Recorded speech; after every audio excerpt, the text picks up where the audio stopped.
My parents forced me to marry for money. Then I turned the tables on them. Before we begin the story, make sure to subscribe to our channel and never miss more incredible stories every day. The bells rang, the guests clapped, and the cameras flashed, but inside, I felt nothing. Standing at the altar in a dress I didn't choose, with a man I barely knew waiting for me, I realized I wasn't a bride. I was property. My parents stood in the front row, their smiles wide and gleaming, as if they were the ones getting married. In their eyes, this wasn't about love or even me. It was about power, status, and money. I tried to steady my breath as I took each step down the aisle. Everyone whispered about how lucky I was, how I had won the jackpot by marrying into wealth. But if they only knew the truth, that my parents had cornered me with threats, telling me I'd be nothing without them. I had begged, cried, pleaded. They didn't care. They called me ungrateful. They said, "One day, you'll thank us." I glanced at my soon-to-be husband, Daniel. His smile was polite, but his eyes were cold, calculating. He didn't look at me like a man in love. He looked at me like a deal had just closed. And in a way, that was exactly what this was, a transaction. My parents had sold me to the highest bidder. The ceremony felt like a blur. I repeated words that weren't mine, promises I didn't believe in. The crowd cheered, but my heart screamed in silence. When Daniel leaned in to kiss me, his lips felt like iron. My mother's proud gaze burned into me, silently reminding me not to resist. At the reception, people congratulated me, telling me how fortunate I was. Meanwhile, my father whispered into my ear, "You've secured our family's future. Don't ruin it." His voice was sharp, a command wrapped in a smile. I wanted to scream, to run, but I couldn't. Not yet, because as I raised my glass for the toast, I caught Daniel's eyes again, and in that moment, I knew something terrifying. He was in on it. He knew everything. And worse, he wasn't just a pawn like me. He was playing his own game. That was the moment I decided. I might be trapped in this marriage, but I wasn't going to stay a victim. If they wanted to use me as a pawn, they had no idea I was already learning how to play the game myself. And soon enough, I turned the tables on all of them. The morning after the wedding, I sat at the edge of a bed that wasn't mine, in a house that didn't feel like home. The silence was deafening. Daniel had already left for some business meeting, and I was left surrounded by luxury I couldn't appreciate. Marble floors, silk sheets, chandeliers, none of it dulled the ache in my chest. I wasn't a wife. I was merchandise, purchased and delivered. At breakfast, my parents came over, uninvited but smug. My mother looked around the mansion like she'd just won a trophy. "See," she said, pouring herself coffee as if she owned the place. "We told you this was for the best.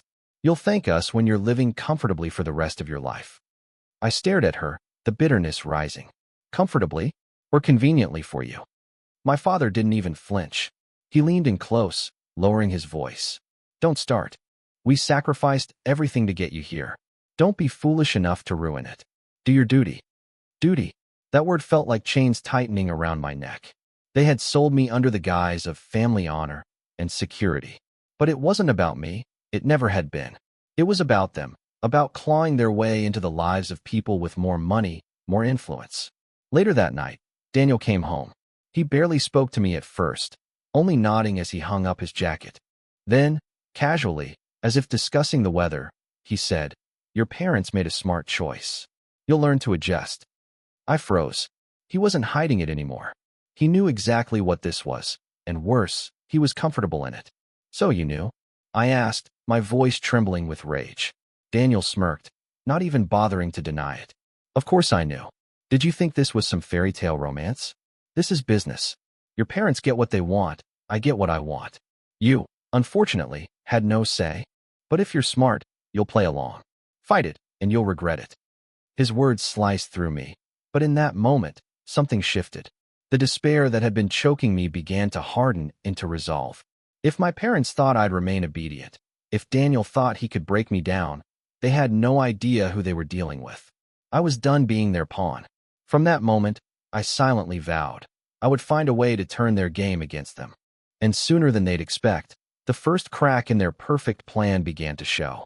The days blurred together inside Daniel's mansion, a place that looked like paradise but felt like prison. Every corner gleamed with wealth, but the more polished it was, the more suffocating it became. I ate meals on a long mahogany table meant for 20, yet always sat alone. Staff whispered around me, treating me less like their employer and more like a fragile decoration. But cracks began to appear. Subtle at first. One afternoon, while unpacking boxes my parents had sent over for my comfort, I found an envelope tucked beneath linens. At first, I thought it was another note of my mother's condescending advice. But when I opened it, my breath caught. Bank documents, statements, and right there in bold numbers, transfers, huge ones, made from Daniel's accounts into one under my father's name. My stomach twisted. It wasn't just about appearances. My parents hadn't just traded me for connections. They had struck a financial deal. They were literally selling me, cashing in on my life as if I were an investment. That night, I confronted my parents over the phone. My mother sighed, as if I were being dramatic. "Sweetheart, you don't understand how the world works. This is security for all of us. For you. You should be grateful." Grateful? My voice shook as I spat out. Grateful that you sold me? That you turned me into collateral? My father cut in, cold and sharp. "Don't test us. You are where you are because of us. Without us, you're nothing. So don't forget where your loyalties lie." The call ended, but my pulse kept racing. For the first time, I saw the truth stripped bare. My parents had gambled my freedom for their greed. And as I stood in Daniel's study later that night, staring at rows of ledgers and locked drawers, another thought struck me. If there were transfers, there were contracts. If there were contracts, there were terms. I wasn't just going to endure this. I was going to find them. And when I did, I'd know exactly how deep their betrayal went. The next morning, I slipped the first key from Daniel's jacket pocket. I waited until Daniel left for yet another business dinner, though I was starting to suspect his business had very little to do with work. As the door shut behind him, I slipped the small silver key I'd taken from his jacket into the drawer of his study desk. The lock clicked open, and my chest tightened. Inside were folders, contracts, papers neatly organized with signatures scrawled across the bottom. I scanned them quickly, my hands trembling as though I were holding fire. It was all there. My parents had negotiated my marriage like a transaction, with clauses and stipulations that made my stomach turn. Daniel's wealth wasn't just a perk. It was a lifeline my parents had demanded. Payments had been arranged in installments, as though my life were a subscription they intended to renew. And the worst part? There was a clause about heirs. About children. I stumbled back, while rising in my throat. My parents hadn't just sold me.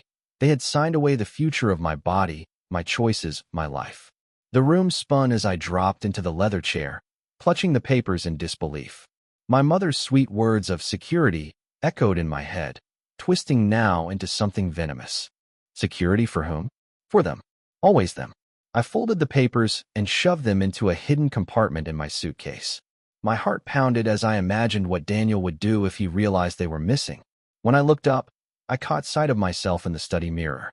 My face was pale, eyes hollow, but there was a fire there too. For the first time, I wasn't just afraid. I was angry. That night, lying awake in the gilded prison of my bedroom, I made myself a silent promise. I would not bring children into this twisted deal. I would not give them that satisfaction. And if my parents thought they could control me forever, they were wrong. Because now, I had proof. And proof was power. The next evening, Daniel poured me a glass of wine and said with a smirk, "Your parents tell me it's time we start a family." The wine glass trembled in my hand. Daniel's smirk made my skin crawl. His casual tone, as though he were asking me about redecorating the guest room, contrasted with the weight of his words. "Your parents tell me it's time we start a family." My throat tightened. "My parents tell you?"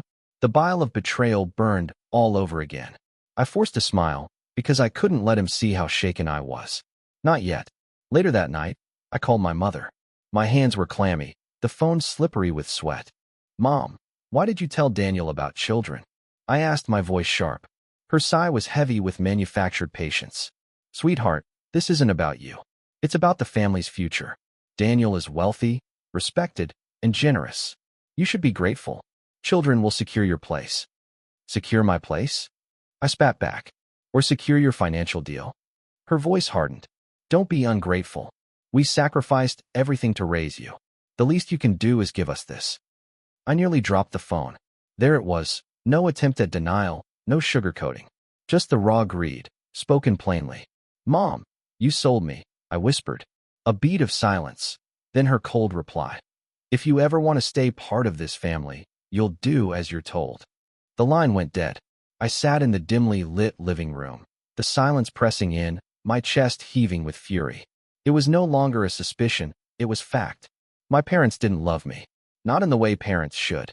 I was their asset, their bargaining chip, their meal ticket. Daniel's words echoed again. "Your parents tell me." The realization hit me like a fist. They weren't just manipulating me, they were collaborating with him. And suddenly, a new fear crawled up my spine. If they could sell me into marriage, if they could negotiate contracts about my future, what else had they promised him about me? That night, as Daniel slept soundly beside me, I lay awake staring at the ceiling, vowing to uncover every single deal, every secret. Because I had a feeling the ugliest truth hadn't yet come to light. The next morning, I moved through the house like a ghost. Daniel was already gone, off to some business meeting, leaving his polished cufflinks on the dresser like breadcrumbs of a life I didn't choose. My chest still burned with my mother's words. "We sacrificed everything. The least you can do is give us this." I knew I couldn't confront Daniel yet. I needed proof, something tangible that would cut through his charm and my parents' gaslighting. That afternoon, I slipped into his office. It was sleek, sterile, and smelled faintly of leather and money. My heart hammered as I pulled open drawers, rifling through neatly stacked papers. At first, I found nothing unusual: financial reports, contracts, business proposals. But then I spotted a folder labeled with my own name. My fingers shook as I opened it. Inside was a contract, an actual, signed agreement. My parents' signatures, Daniel's, and my stomach twisted mine. Only, I never remembered signing it. The clauses were horrific. It detailed not only the union of marriage, but financial terms, dowries, asset transfers, conditions if I failed to fulfill marital obligations. They had literally drafted my life into a business deal. And the worst part? The notarized date was months before Daniel had even proposed. My marriage hadn't been an accident of timing. It was premeditated. A wave of nausea hit me so hard I had to grip the desk. They hadn't just betrayed me in the moment. They had planned it all, orchestrated every step of my entrapment. I stuffed copies of the documents into my bag, my heart racing as if Daniel would walk in any second. Every creak in the house, every distant sound made me flinch. But when I finally reached the safety of my room, papers spread out before me, I noticed something I hadn't seen at first glance. A final page, handwritten, signed by Daniel alone. One chilling sentence that made my blood run cold. "Should she resist, she can be made to comply by any means necessary." I barely slept that night. The words from that last page burned in my mind. Should she resist, she can be made to comply by any means necessary. It wasn't just a contract anymore. It was a threat. My marriage, my parents, even my own autonomy. Everything had been reduced to paper and signatures, a cage built around me. By morning, paranoia had set in. Every creak of the floorboards felt like someone watching me. When Daniel kissed my forehead before leaving for work, the gesture felt staged, almost sinister. I couldn't shake the image of his neat handwriting, spelling out my submission like I was livestock. I decided to confront my parents. I needed answers, even if I wasn't ready for a war. I drove to their house, clutching the copies of the contract like a lifeline. My mother welcomed me with her usual fake warmth, while my father sat in his armchair, sipping coffee, his eyes narrowing the second he saw the papers. "You went through his office," my father said coldly, not even pretending to be surprised. "That was reckless." "So it's true." My voice cracked. "You signed me away like property? For what money? Status?" My mother tried to shush me, her smile brittle. "We only wanted what's best for you. Daniel provides security, a life we couldn't give you. Do you think love pays bills? Do you think love builds legacies?" The room spun. They weren't even denying it. They believed this narrative, convinced their betrayal was some noble sacrifice. I slammed the papers onto the coffee table. "Security? This isn't security. This is slavery. And you both sold me into it." My father's jaw tightened. "Careful, girl. You're not as untouchable as you think." Something in his tone made my skin crawl. It wasn't just authority, it was menace. Like he knew I had nowhere to run, like he held cards I couldn't see yet. That's when my mother reached across the table, her hand trembling slightly as she whispered, "Don't push him, for your own sake." And suddenly, I realized it wasn't just Daniel who had written that chilling line. My father believed it, too. I drove home shaking, the steering wheel slick with sweat. My father's voice wouldn't leave my head. "You're not as untouchable as you think." It wasn't a warning. It was a promise. When I got back, Daniel was already waiting. He leaned against the doorway like he owned the world, that practiced smile plastered across his face. "Rough morning?" he asked, like he somehow knew exactly where I'd been. My stomach dropped. Did my parents call him? Were they working together this openly now? I didn't answer, just pushed past him, clutching my bag tight against my chest. His hand shot out and caught my wrist, gentle, but firm enough to remind me that escape wasn't simple. "You should stop snooping," he whispered. His smile never faltered, but his eyes hardened. "Some doors, once opened, can't be closed again." I yanked free and locked myself in the bedroom, my heart racing. When I finally gathered the courage to check my bag, my worst fear was confirmed. The contract copies were gone. I tore through the room, emptying every drawer, flipping through every pocket, but they had vanished. Daniel had slipped them out while pretending to comfort me. Panic clawed at my chest. That evidence was the only thing tying their betrayal together, the only shield I had. And now it was in his hands. Hours later, when I finally emerged, Daniel was sitting at the dining table with a glass of whiskey, the papers spread neatly in front of him like trophies. "You shouldn't underestimate me," he said softly. "You're clever, I'll give you that. But this marriage, it isn't something you can wriggle out of. It's binding. For you, for your parents, for me." I stood frozen, staring at my life signed away in ink. Then he leaned closer, his voice dropping to a chilling whisper. "And if you even think about turning the tables, you won't be the only one who pays the price." I didn't sleep that night. Every time I closed my eyes, I saw Daniel's smirk hovering over those stolen papers, his voice echoing in my ears like a curse. I realized then just how dangerous my situation had become. It wasn't just my parents' betrayal. It was the fact that they had tethered me to a man who enjoyed tightening the chains. In the morning, Daniel acted as if nothing had happened. He made breakfast, kissed me on the cheek, and even offered to drive me to a lunch with friends. But his eyes told the truth. He was watching me. Every move I made, every breath I took, he measured it like a predator circling prey. That's when I knew I couldn't keep playing defense. I had to fight back. While he showered, I slipped into his office. It was locked, of course, but his arrogance betrayed him. His keyring hung on the wall like a trophy. Inside, I found more than I could have imagined. Folders of transactions, contracts, even communications between him and my parents. They had planned everything down to the last cent, carving up my life like a business deal. But one file stood out.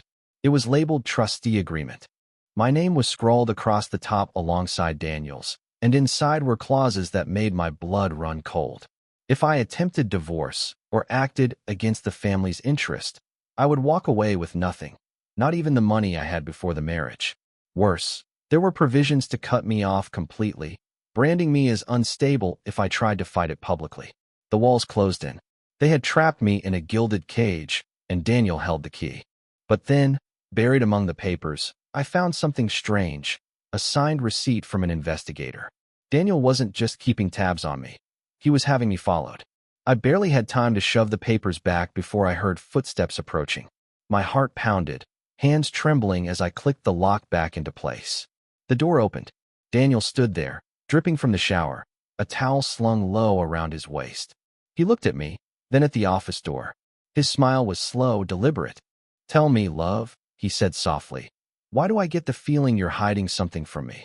His words hung in the air like a blade suspended above my throat. My pulse thundered in my ears, but I forced my face into something neutral, something small. If he saw fear, he'd savor it. "I'm not hiding anything," I said, my voice steadier than I expected. "Why would I?" Daniel tilted his head, studying me as if I were a puzzle missing its last piece. His towel slipped slightly, but he didn't care. His smirk widened, slow and cruel. "Because I can feel it. Secrets have a weight, darling. And you've been walking around as if the world's pressing down on you." I swallowed hard. He wasn't just paranoid. He was enjoying this cat-and-mouse game. He stepped closer, close enough that I caught the faint scent of his cologne mixed with soap. He leaned down, his lips brushing my ear. You should know by now, nothing stays hidden from me. My hands trembled at my sides, but I clenched them into fists. I wanted to scream, to claw that smug expression from his face. But rage had to wait. I needed to be smarter than him. When he finally walked away, humming as though he hadn't just accused me of treachery, I collapsed onto the bed. I couldn't breathe. He knew. Maybe not what exactly, but he knew. That night, I didn't even try to sleep. I sat in the dark, staring at the faint glow of the locked office door across the hall. The documents I'd seen, contracts, deals, surveillance receipts, they weren't just control tactics. They were evidence. Evidence I could use. The thought twisted through me like a spark in dry kindling.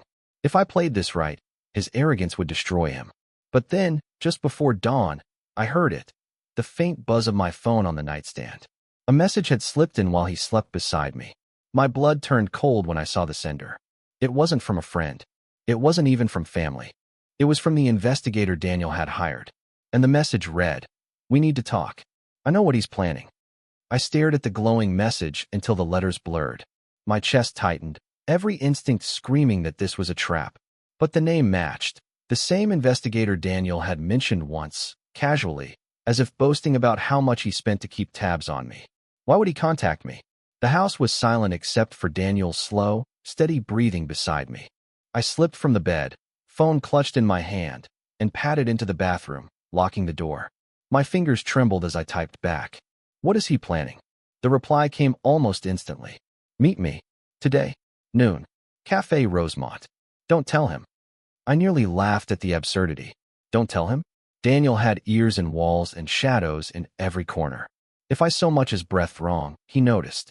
But something in me, whether desperation, recklessness, or sheer survival instinct, decided this was my chance. By morning, I forced my face into its usual mask.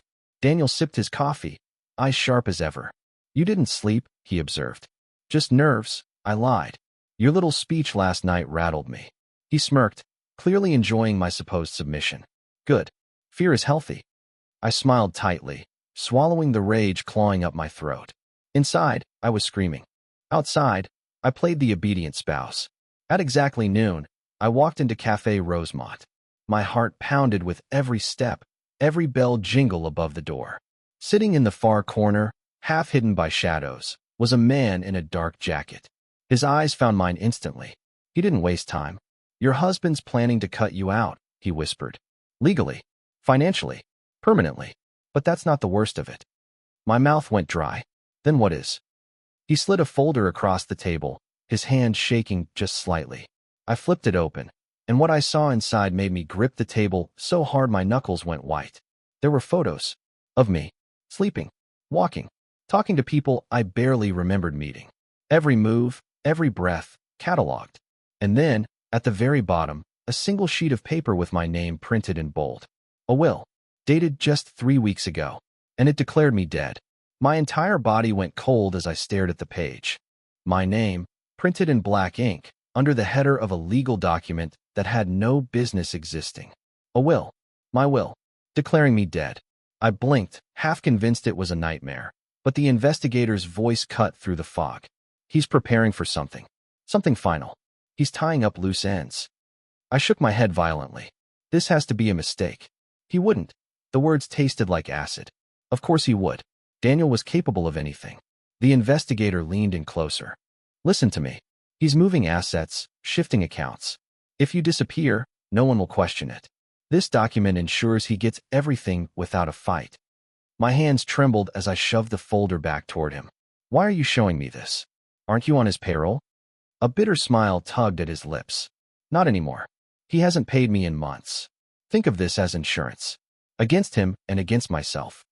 The cafe suddenly felt too small, the walls pressing in. People laughed and sipped their lattes just a few feet away, oblivious to the fact that my life was unraveling at a tiny wooden table. I forced myself to breathe. What do you want from me?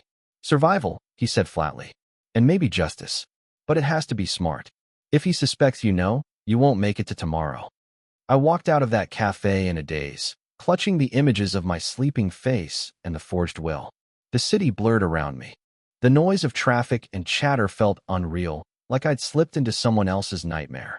But when I got home, Daniel was already waiting, sitting in the living room, drink in hand, eyes sharp and unblinking. "Busy day?" he asked smoothly. I froze in the doorway, my pulse hammering. Had he followed me? Did he know? Then he smiled, a slow, dangerous curve of his lips. "I think we need to talk about your future." My throat closed up at his words. Your future. The way he said it, smooth and deliberate, sent shivers racing down my spine. I forced a shaky laugh, pretending ignorance. "What do you mean by that?" Daniel leaned back in his chair, swirling the amber liquid in his glass as though he were savoring the moment. "You've been distracted lately, asking too many questions, wandering where you shouldn't. It makes me wonder." His eyes pinned me in place, cold and sharp. "Are you happy with the life we've built?" I swallowed hard, careful not to let the panic show. He knew something, maybe not everything, but enough. I sat down across from him, gripping the armrest to steady myself. "Of course I am," I said softly. "You've given me everything." His smile widened, but it didn't reach his eyes. "Good, because things are about to change." I froze. Every instinct screamed to get out of that room, but I couldn't move. My voice cracked as I asked, "Change how?" He leaned forward, his hand brushing over mine with false tenderness. "Let's just say, I've made arrangements. So if anything were to happen, an accident, perhaps, you'd be taken care of. Isn't that comforting?" My stomach dropped. He was toying with me, feeding me half-truths while watching for the flicker of fear in my face. I forced a smile, nodding, though my palms were slick with sweat. That night, long after he'd gone to bed, I crept into his study. My hands shook as I rifled through his desk drawers, desperate for proof. Bank records, hidden keys, anything. But it was the bottom drawer that stopped my breath cold, an unsealed envelope with my name scrawled across the front. Inside was a plain ticket. One way, booked under my maiden name. Destination, unknown. And the departure date? Tomorrow. My heart thundered so violently I thought Daniel might hear it from the next room. The ticket trembled in my hands, the paper damp from the sweat on my palms. A one-way escape? Or a trap? Why was it under my maiden name, and why tomorrow? Every possibility raced through my mind at once. Was he planning to send me away, erase me from his carefully curated life? Or was this worse, a cover story for something permanent? I stuffed the ticket back in the envelope and shoved it into my robe pocket. My pulse hammered with each step as I crept back to the bedroom. Daniel slept peacefully, his chest rising and falling, the picture of control even in unconsciousness. I stood there for a moment, staring down at him, every ounce of me screaming to shake him awake and demand answers. But I didn't. Instead, I slipped into the guest room, locked the door, and sat on the floor in the dark, clutching the envelope like it was a weapon. I needed a plan. If he wanted me gone, I had to get ahead of him. I thought of calling the police, but what could I say? That my husband bought me a plane ticket and I was scared? They'd laugh me off, or worse, tip him off. No, I needed evidence, undeniable proof of what he was planning. By dawn, my decision was made. I would follow his lead. I'd pack as if I were going to the airport, pretend to play along. But once I was out of the house, I'd take control. When the sun rose, Daniel was already in the kitchen, sipping coffee like nothing had changed. He glanced at me and smiled, too smoothly. "Sleep well?" I forced a smile back. "Never better." And that's when he slid an envelope across the counter toward me. Another ticket, this one with today's date, and his name on it, right beside mine. My breath caught as I stared at the two names on the fresh ticket. Mine, his, together. It wasn't exile. It wasn't abandonment. It was something else entirely, something I couldn't yet wrap my mind around. Daniel leaned casually against the counter, sipping his coffee, watching me like a predator studying prey. His calmness was worse than shouting. It made me feel like he already knew my every thought, every move. "We're leaving tonight," he said simply, as if announcing dinner plans. "No arguments. It's time for a change of scenery." My hands clenched so tightly around the paper that it crumpled. "Why now?" I asked, my voice trembling. "What are you not telling me?" He smirked, lowering his mug. "You'll see. Some things are better, revealed in their own time." That single sentence chilled me more than the cold tiles under my bare feet. I realized then that whatever awaited us at the other end of this flight, it wasn't a fresh start. It was a cage, one I might never escape from. But I had a secret of my own. In my robe pocket, The one-way ticket from last night still burned against my skin.